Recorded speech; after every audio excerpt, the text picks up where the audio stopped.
Aspect ratios. Have you ever thought about how much we take these shapes for granted? Every movie needs a frame. The image has gotta end someplace, right? Most films confine themselves to one single rectangular proportion. A few, and it's become more common today, use different ratios for different storylines or segments. In Life of Pi, Ang Lee widened the image for one specific scene, with the black bars actually playing a role. Then he narrowed the image for one specific shot. Why don't we do that more? Why does the screen even need to be a rectangle? Why can't each shot have its own particular shape? Why don't filmmakers go nuts? Let's talk about a filmmaker who did go nuts. It's celebrated German genius Ernst Lubitsch, and we'll go through his 1921 anarchic comedy, The Wild Cat.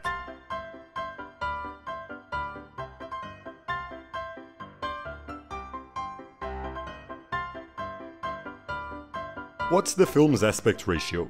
Whatever Ernst feels like. Technical talk. The film's overall shape is the silent era's typical 1.33 to 1. It just makes unencumbered madcap use of masks. That's a common technique from silent cinema to change the shape of shots.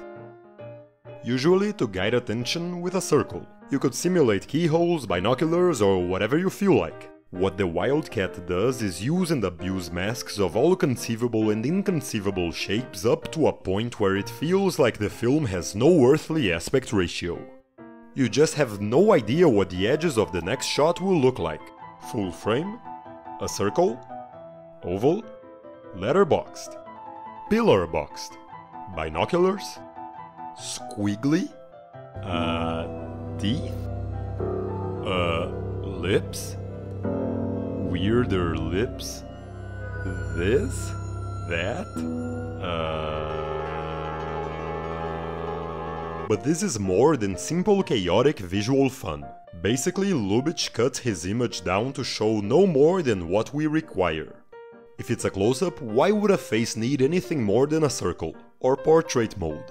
This vertical shape is enough to show the robber stumbling. A little wider for these fallen comrades. If there's room on screen, Lubitsch will use it.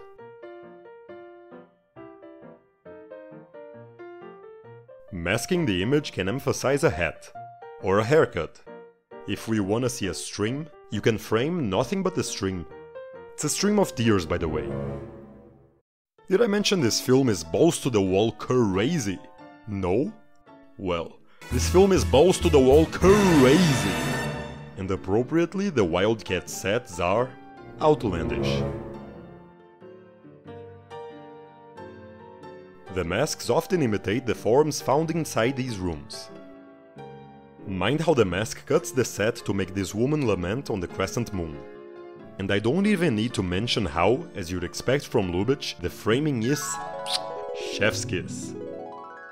This is a film made almost entirely with a static camera, with these hyper-specific masks highlighting Lubitsch's talent to fill up every inch and layer of the screen with setting, decor, costumes, actors, and movement. Regardless of the shape, you can bet that every single visual element will be clearly in view. Notice how these shooting soldiers are pristinely organized in depth, and the elliptical shape fastidiously follows their arrangement. The shapes can also telegraph what exact movement will happen inside the screen. If we have a diagonal frame, then that's the route the character will take. Our protagonist will climb up her mates to go up the wall, so we get a frame that indicates that exact direction. Here's a horde of women going down the frame. We get this wavy shape to the left, and their movement follows. Now it's an ellipse to the right.